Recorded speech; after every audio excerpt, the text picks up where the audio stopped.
Chapter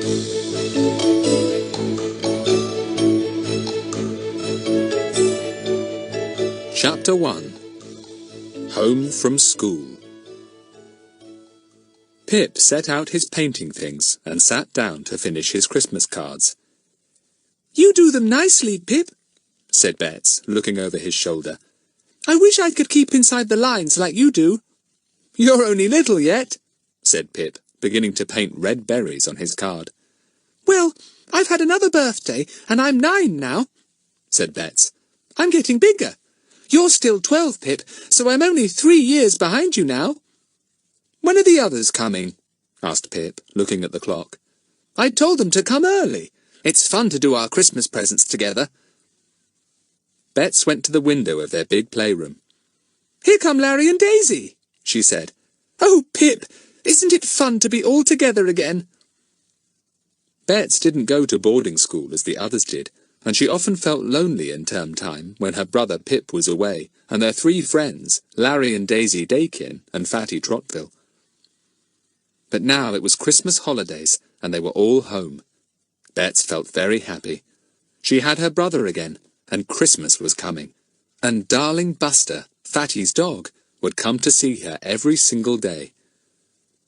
Larry and Daisy came up the stairs to the playroom.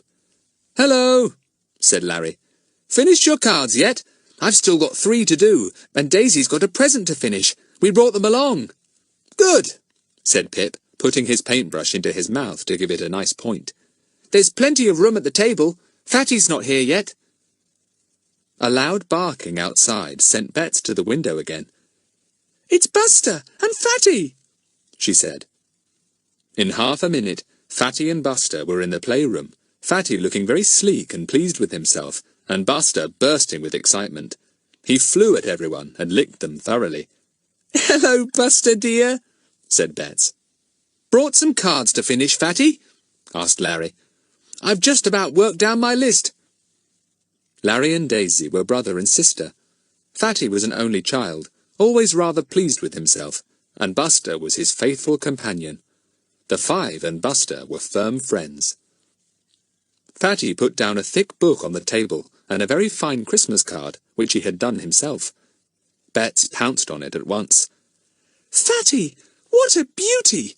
Surely you didn't do this yourself? Gracious, it's as good as any you can find in a shop." "Oh, well," said Fatty. "I'm not bad at art, you know. I was top again this term, and the art master said—" "Shut up," said Pip, Larry and Daisy together. Fatty did so love to boast about his cleverness. They wouldn't let him if they could help it. All right, said Fatty, looking injured. "Always biting my head off. I've a good mind not to tell you who the card is for." "For your flattering art master, I suppose," said Pip, painting a holly leaf carefully. Fatty kept silent. Bets looked at him. "Tell me who it's for," she said. "I want to know. I think it's lovely." "Well, as a matter of fact, I meant this card and this book to go to a friend of ours from all of us," said Fatty. "But seeing that only Bets admires the card, I'll just send it from myself." The others looked up. "Who's it for, then?" asked Daisy. She picked it up. "It's jolly good. Are these 5 children meant to be us, and is this Buster?" "Yes," said Fatty. "Can't you guess who the card is for? It's for Inspector Jenks." "Oh, what a good idea," said Bets. "Is the book for him, too? What is it?" She picked it up and opened it. It was a book about fishing. "That's a fine idea, Fatty," said Larry. "The inspector is mad on fishing. He'll be thrilled with the book and the card. Do send them from all of us, they're fine." "I meant to," said Fatty. "We can share the price of the book between us, and we can each write our name on the card.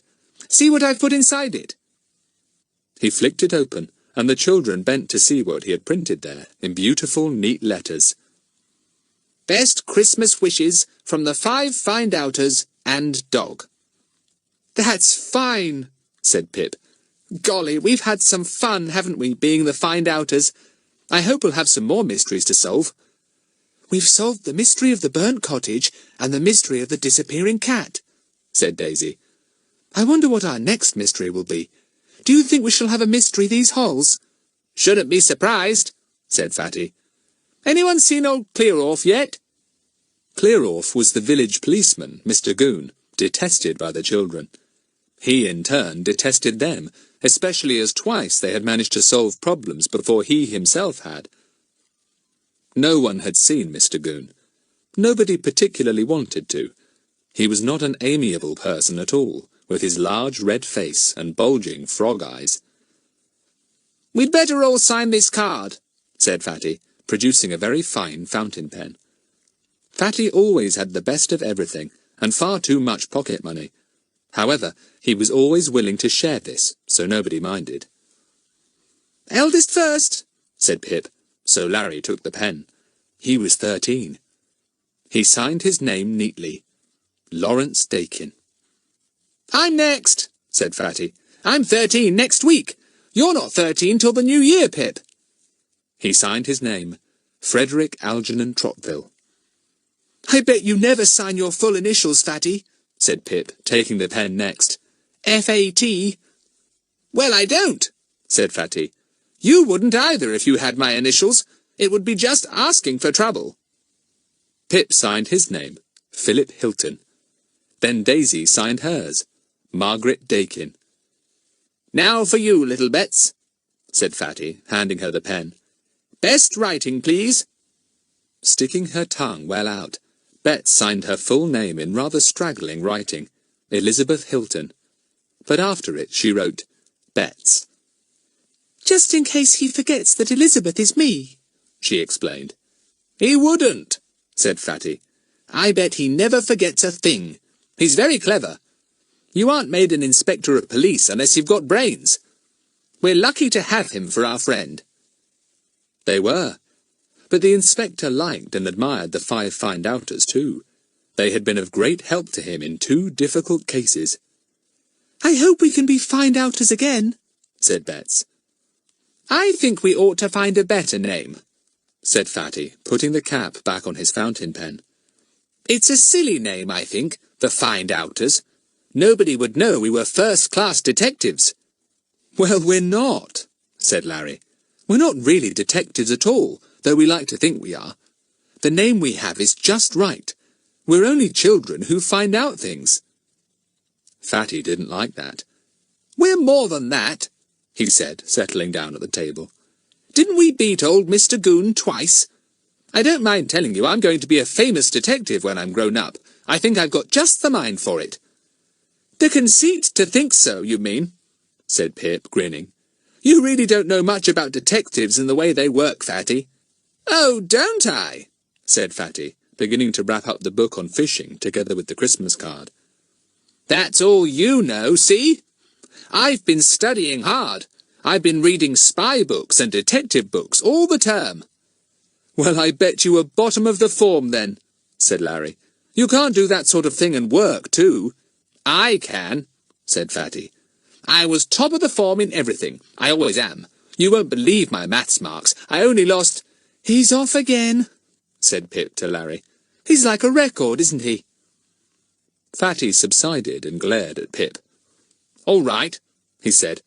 "Say what you like, but I bet you don't know how to do invisible writing or get out of a locked room when the key isn't your side." The others stared at him. "You don't know either," said Pip disbelievingly. "Well, I do then," said Fatty. "Those are 2 of the things I've learnt already, and I could teach you a simple code, too. A secret code." This sounded exciting. Bets stared at Fatty with eyes wide. "Teach us all those things," she begged. "Oh, Fatty, I would so like to do invisible writing." "You have to learn the art of disguising yourself, too," said Fatty, enjoying the rapt attention of the others.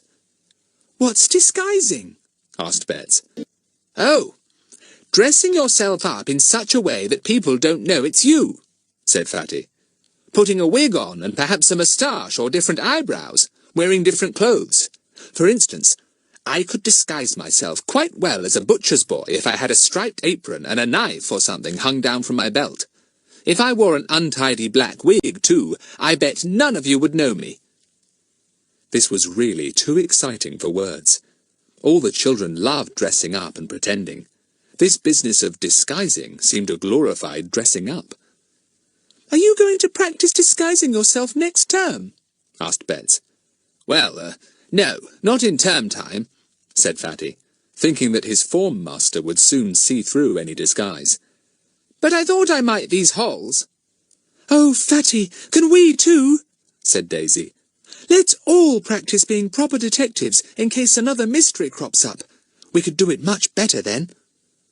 "And if another mystery doesn't crop up, we'll have the fun of practicing for it anyway," said Bets. "Right," said Fatty.